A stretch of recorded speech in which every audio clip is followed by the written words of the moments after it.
Hello, I'm Ray Bradshaw and this is the Scottish Football Podcast. All the news, views and analysis you need on Wednesday the 26th of November.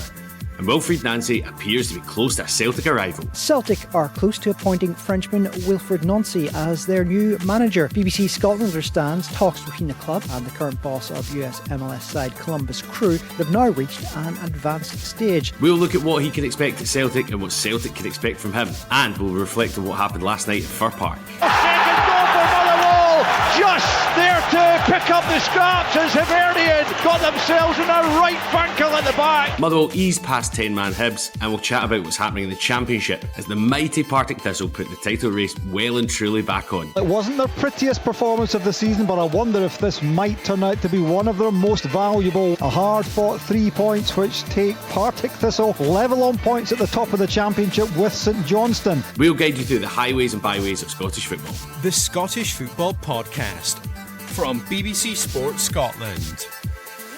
Yes, it's a glorious morning. Partick Thistle, joint top of the league. And am I saying that because our producer's a St Johnstone fan? Yes, I am. We have two great guests to join us and talk us through this.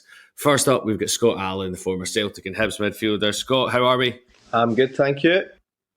You were at Fir Park last night. Have you thawed out yet? Just about, but I think the football on show, especially from Motherwell, kind of took the sting off it a little bit. What have you got? One of those big, ridiculous Arsene Wenger jackets that you wear? What'd you do?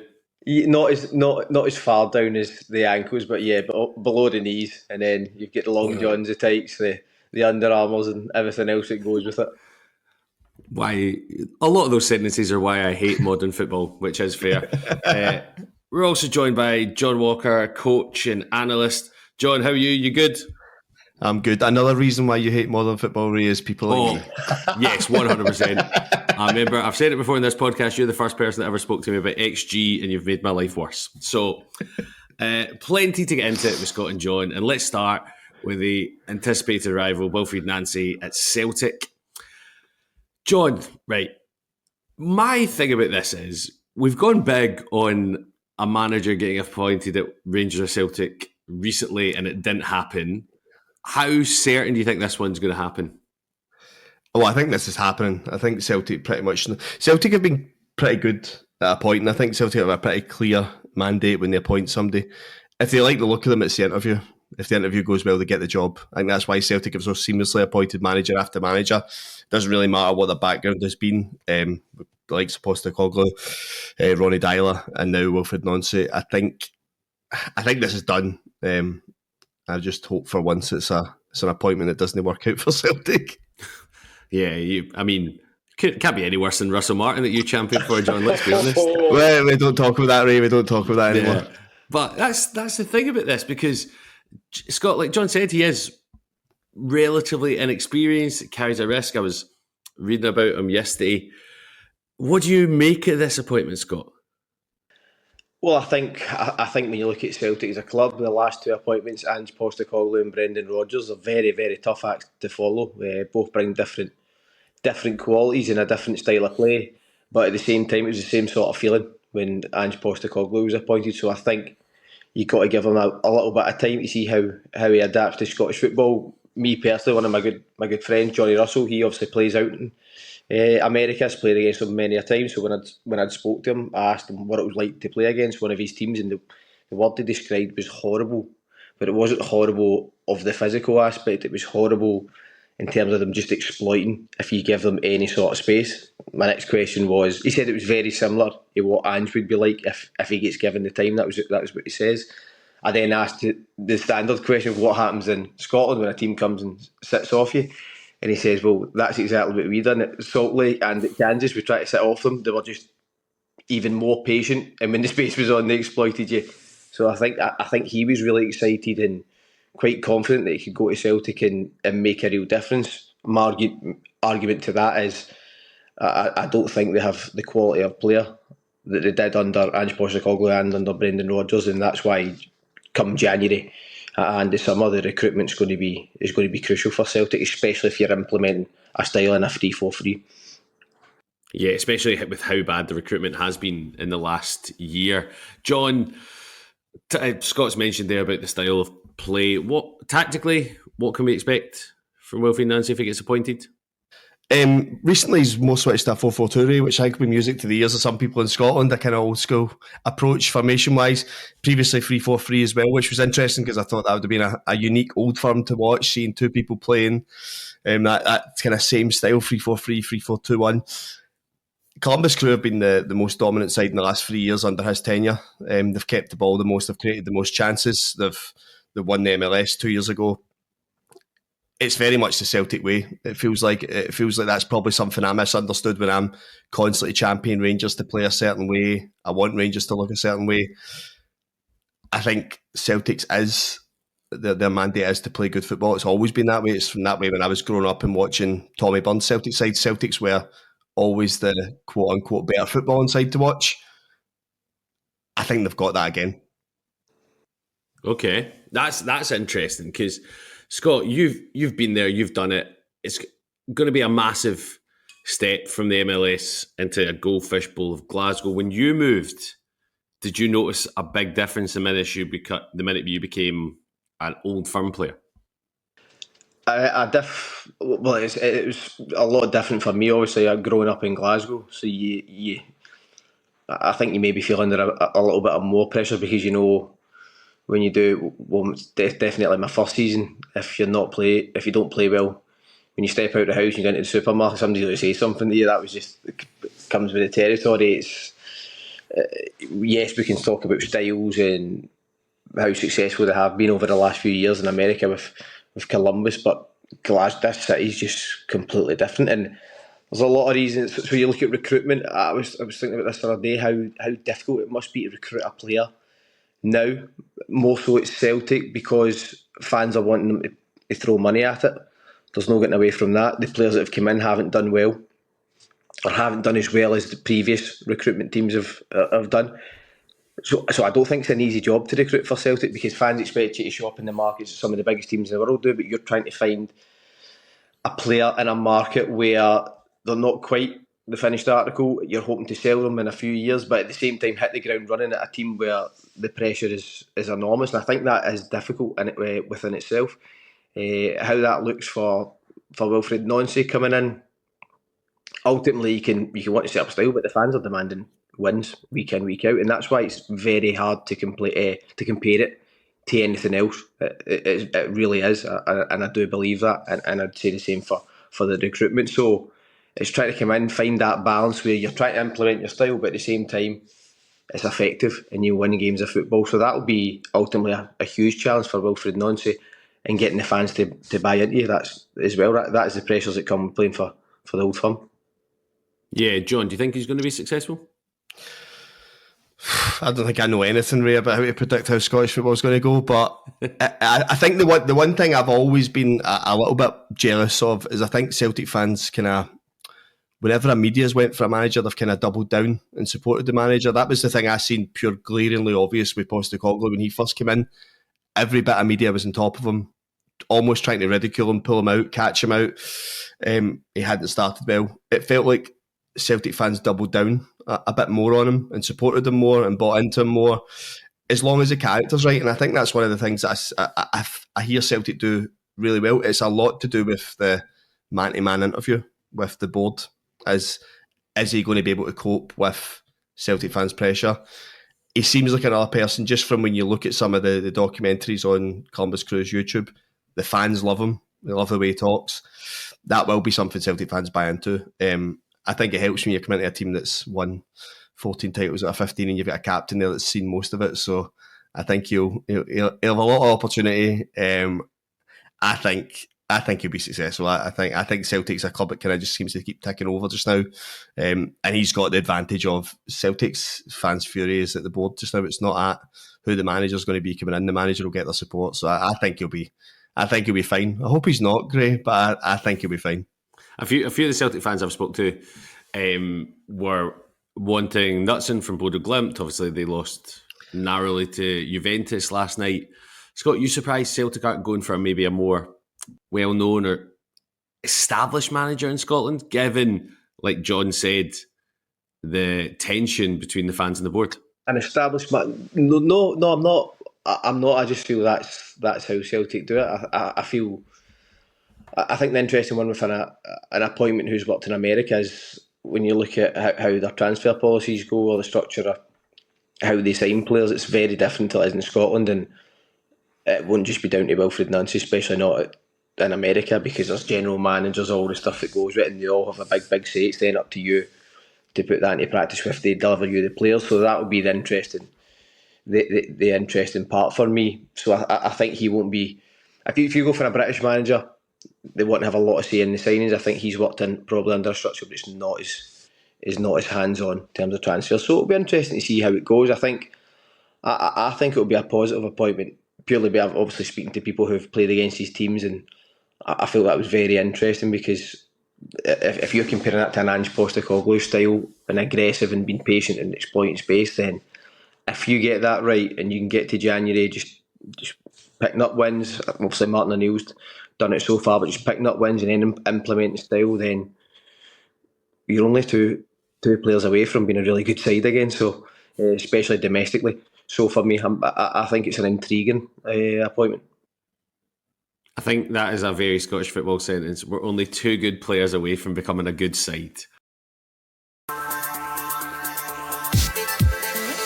Last night at Fir Park, Motherwell eased past Hibs. Not many would have foreseen it being so comfortable for Motherwell. They're on an excellent run just now. Scott, you were there. You were waxing lyrical about Motherwell's style of play under Jens Bertlasco. How good were they last night? They were sensational, and I'm talking about performance. There was times you have to clap at some of the stuff that was going on. For me, I've watched them on the TV. That was the first time I've seen them live. I think they are the best football team in the league. I don't think they've got the best players, but I think they're the best football. In fact, they are the best football team to watch in the league. Don't have the best players, but that is credit to the manager. Obviously, set up completely differently last night, targeting Hibs' weaknesses, and at the same time taking away all the good things that Hibs do, whether that was the Cadden brothers putting crosses into the box, the space in behind for Boyle to run the channels, Mulligan's running power from midfield. They took all that away, and it was purely down to the shape of how the manager set their players up, and then they have to go in the park and carry that out. And at the same time as all that, some of the football was just sensational. They were lucky not to go away with 3 or 4 goals for me on the night. Hibs will be really disappointed, but they just couldn't get to grips with it. They set up all week expecting Motherwell to have a 4 at the back, and they found out after half an hour that it was something different. So that's also the difficult thing for Dave Currie, because they hadn't changed all season. He's now changed last night, and it was arguably the performance of the season for me. Yeah, Hibs also don't seem to be able to go on a consistent run like they could last year. John, when Scott's talking about Motherwell players, Tawanda Masawanise, now top scorer in the league, he looks excellent. Also, what I like about him, he pings him in the top corner every now and then as well, doesn't he? I mean, I really like it. I think some of their signings are amazing. The boy I think is when I watched the Hearts away game back, because I watched that full game back because I'd heard everything about the first 60 minutes and how good Motherwell are at Tynecastle. His movement is so good, and he is another alarming insight as to if a manager knows a player from a league that he's previously been coaching at, how quickly you can see how somebody can adapt. Charles Cook is a ridiculous signing. Like he's somebody that I think any club in the Scottish Premier League would have been keen to be looking at to return. What in midfield? I think you could go through it. You could go through about 5 or 6 of them. Unbelievable, mate. And I think it's probably similar to, like, obviously I wax lyrical quite a lot about your lot, Scott, and East Kilbride, and the way Mick Kennedy always set up. I think, see, when you get a group of players who have maybe been in Scottish football and not been I don't want to say not allowed. I know exactly what you're saying, yeah. but not being invited to play the way that they've always wanted to. You hear rumours of like certain players at certain clubs in the Premier League who are quite successful, and they go, it's hard to show my skill set when I'm being told to hook a ball into a channel for 90 minutes. So it's probably a breath of fresh air to those footballers that go, this is brilliant, man. I'm getting to play football. It's good football. The coach is detailed. And that just brings a momentum when you start getting results. Motherwell in the same position as Rangers, where they were trying to play a style of football, not getting the results at the start. Motherwell have got through that part, and Motherwell are now the third best form side, second best form over the last 10 games. The results will keep following. If they can hold on to Maswan, as you say, Ray, and they could get in European spots. I tell you who else I thought was outstanding last night. Stephen Welsh.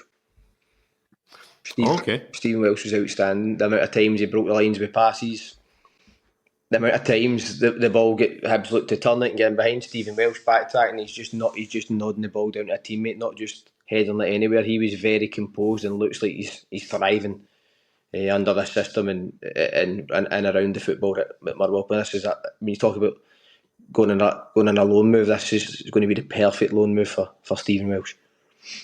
Scott, let me ask you this: who plays the best football in Lanarkshire then? Motherwell. But to be fair, they've got better pitches to do it on. That's what the blame is, John, if we go the other side then, Grant Hanley involved in the big incidents. Grant Hanley seems to this season be playing the way that Scotland fans think he's going to play before he's in the starting lineup, and then under Steve Clarke he's incredible. So last night gave away a penalty, got a red card. That just seems quite Hibs just now. They can't build momentum, can they? And that's the funny thing about Hibs. See, when I look at their back three of Rocky Bashiri, Grant Hanley and Jack Iredale, I'll look at people who are capable of having 9s out of 10s and going to Ibrox and keeping clean sheets and beating Rangers or Celtic. But I also look at that defence and each and every one of them go, they can get a red card and have an absolute howler of a night. And I think, unfortunately, for Grant Hanley, who's just came off the back of probably the best week of his football in life, that's all it was. And when those things are going against you, those tend to continue to go against you. The thing David Gray's got on his side is this time last year, David Gray was a dead man walking and then became probably the best manager in the league. So you kind of look at it that way and go, I just need to get through this little spell. I think because he's now got the experience of turning this round so well, I think Hibs will be absolutely fine. However, I've praised about 7 different managers in this league, so I don't really know how 7 managers are going to do well, Ray. But it's funny because we're praising Motherwell just now. They go to joint level in points with Hibs. Falkirk as well, Ray. Falkirk in the last 6 weeks have put in form that I thought all the talk of what I had seen from Falkirk in the last 2 seasons, of the style of football they played, the way I like to see football played, and they'd proven they can go through the leagues. And then the way they started the league, I was like, oh no, man, they're just going to be cannon fodder and just keep dropping points. They were outstanding the last 5 weeks. Paradise at the weekend. Falkirk, they were outstanding. I think like David Gray, they were off the back of 2 clean sheets to St Mirren and Dundee. They went to Motherwell. They've set up a certain way, expecting a certain way, as you would. And then once Ginsberto Askews gave you a completely different thing to think about, very hard to then change that within the game at that time against that sort of shape. That was the biggest thing. It was about staying in the game for Hibs. Grant Hanley, for me, did you hear the interview with Ginsberto Askew after the game, basically highlighting leaving Hanley in the ball? Did you not hear that? No.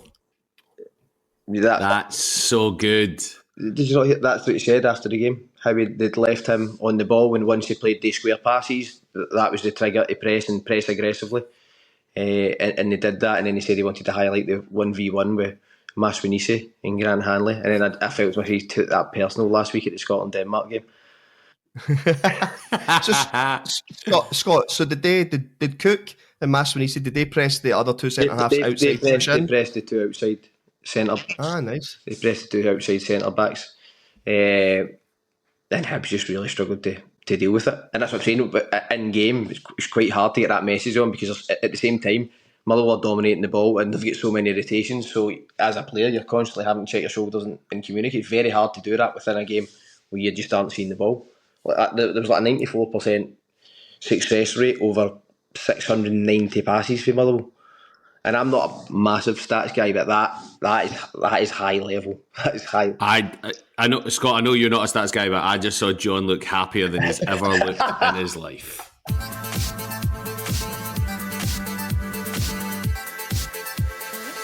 Now, let's get on to what everyone wants to hear about. There was also a massive match in the Championship last night as Partick Thistle beat Dunfermline 1-0 to go level with St Johnstone at the top of the league. It's been a great week for the Jags, beating St Johnstone at the weekend. Now St Johnstone have been pegged back. They're dominating, but they're not putting teams away. Simo Valakari, if you get a chance, watch his interview after the Thistle game on Saturday, where he's very complimentary to the style of play Thistle. I think they had 74% possession, but we had the better chances. What do you make of all this, John, from the outside looking in? I think it's a brilliant league. I think Mark Wilson. I'd watched a fair bit of Mark Wilson's youth sides and had been interested to see how he would transfer that into first team football. I think he's done it seamlessly, mate. His sides look very similar to what I'd seen his youth side at Partick Thistle last year.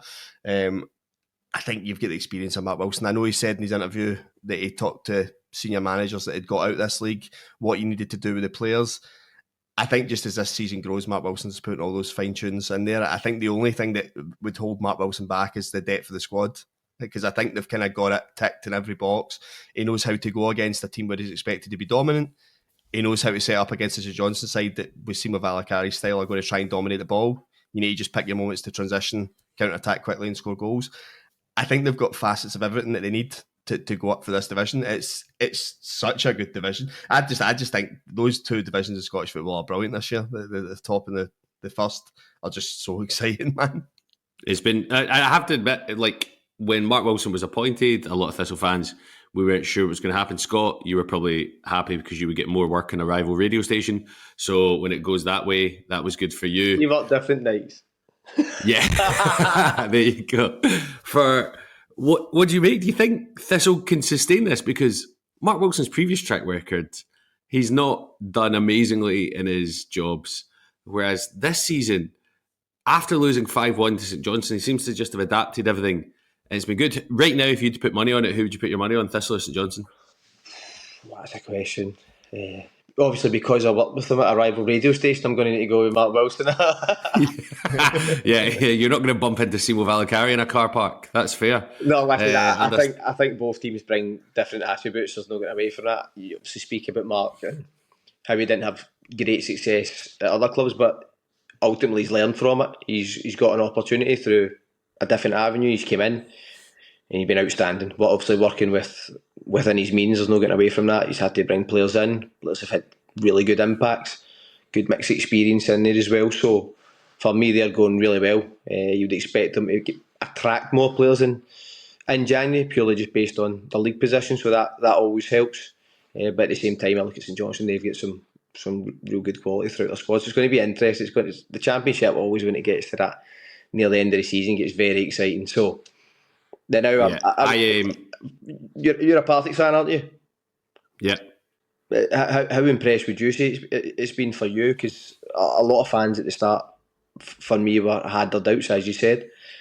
He's been excellent, and right from the League Cup, I interviewed Alex Samuel and Lee Ashcroft briefly on Sunday. Conveniently, both were dropped for last night, so obviously Mark Wilson has a vendetta against me personally for speaking to them. But when I spoke to him, he was saying we didn't expect this. Our expectation was to be a bit lower in the league and consolidate this season, but everything seems to have clicked. It's going brilliantly, but there was a fascinating move yesterday in the Championship as well. If you've not seen it, Wraith Rovers have brought in Dougie Imrie as manager. He's done well for Morton's side, who I think have drawn the most games in the league. They have been very consistent over that, not getting the points. Wraith all seems to have collapsed. We spoke about this in the podcast when Barry Robson left the job. They were so close in the playoffs, and then Ian Murray gets sacked the first game of the season. John, for you, Dougie Imrie, a good appointment? Brilliant appointment. I think there's nobody better they could have probably got for the position they're in. It's the most experienced manager in the league just now. I think you touched on it, and I know it's all that matters is the result and the points you get, but like you said, I think as a Morton fan seemed to be tweeting maybe a wee bit bitterly that he'd only won 17 out of 67 league games, but I think within that there was like 32 draws in that spell, and I think of the losses, there's only 2 games that he's lost by more than 1 goal.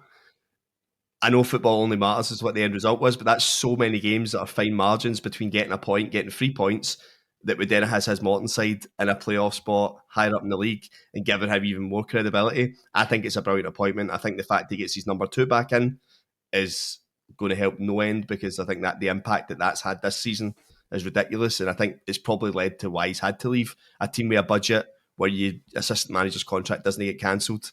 because the money's not there. You can bring him back in and you work in the comfort that you normally work in.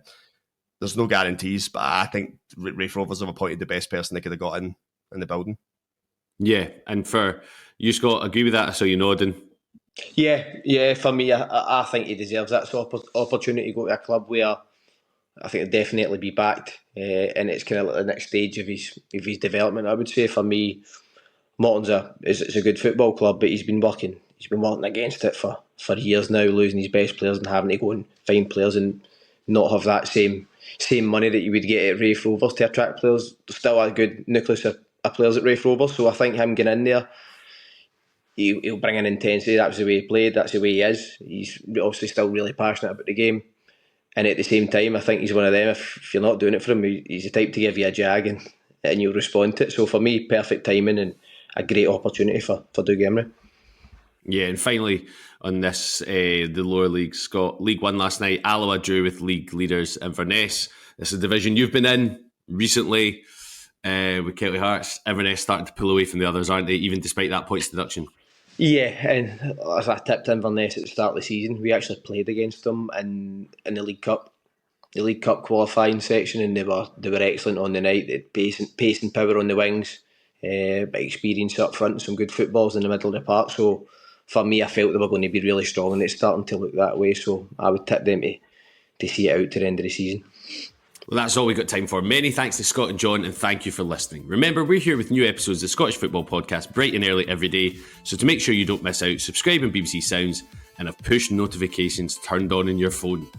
Yeah, it's just a Wednesday, but that was a jam-packed show, and I think it's convenient that Partick Thistle got put right down to the bottom of the programme by our St Johnstone producer. Am I being cocky because I thought they were going to beat us in the league? Yes. Will I still be this cocky at the end of the season? Probably not, because I think St Johnstone might win it. Anyway, I'll enjoy it for now. Thanks for listening. Goodbye. For everything you need to know about your team this season, download the BBC Sport app. All the latest news, goal updates, stats and scores, and insight and analysis. Just select your club to get the biggest stories and best content at your fingertips. What a result. Download the BBC Sport app for everything you need to know about your team this season.